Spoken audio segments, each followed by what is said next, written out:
Alright, so today we're going to disassemble a Remington Model 7 bolt. So there's not much different than from a Model 700 bolt other than it's shorter.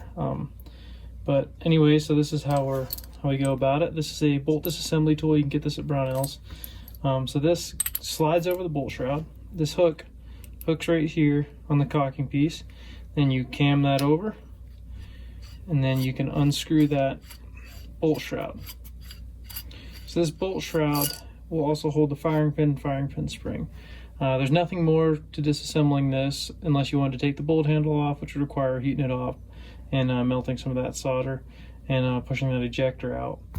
But as far as firing pin goes, so now that we have it in this position, I'm going to leave this here. This is a homemade tool that I made, or I actually had a buddy made for me, to aid in getting this cross pin out on this firing pin assembly. Brownells sells a similar one. It's called a firing pin removal tool. It does the same basic thing, but so I'm going to unscrew this.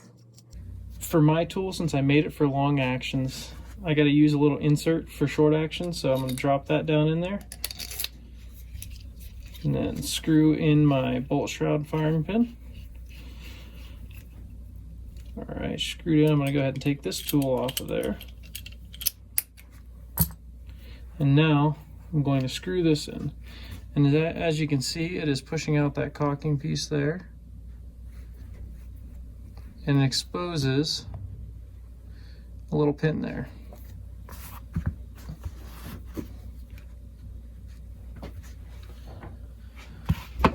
So now using a bench block and pin, or punch, sorry, we're going to be punching that out.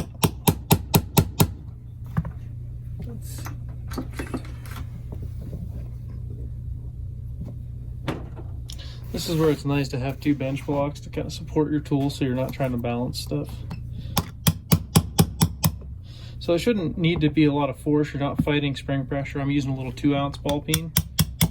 Pushing that out. And now that cocking piece will pull right out of there. And you can relieve the spring pressure here.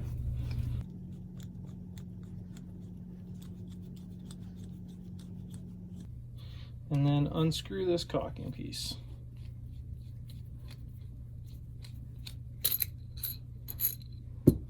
And there you go. So you got a firing pin, your firing pin spring, your bolt shroud, which goes on there, and then your cocking piece, which would go in there. Your cocking piece directly pins to your firing pin with that using this little pin here. Okay, so now we've seen how to disassemble it. Now we're going to reassemble it. You're going to be in the pretty much the reverse order. Throwing that firing pin in, slide the bolt shroud over, and start screwing that in. I could loosen that up to relieve some of that spring tension, but it's not too much to fight there. Okay, now screw in this back part to bring that firing pin back. And I'll say that I've tried this many different ways, and there's no easier way than using a tool similar to this to get these out. I'm sure there are other ways, but none that work that well, or this well, I guess.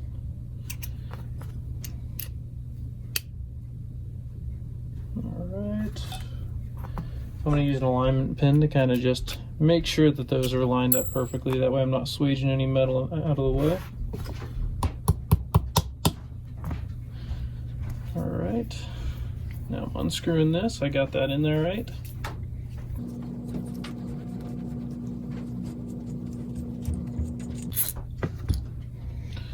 Putting the bolt assembly tool back on there to bring that cocking piece back, because you can't screw that in because that moves forward. And that's actually what cams on this part of the bolt to cock it while opening.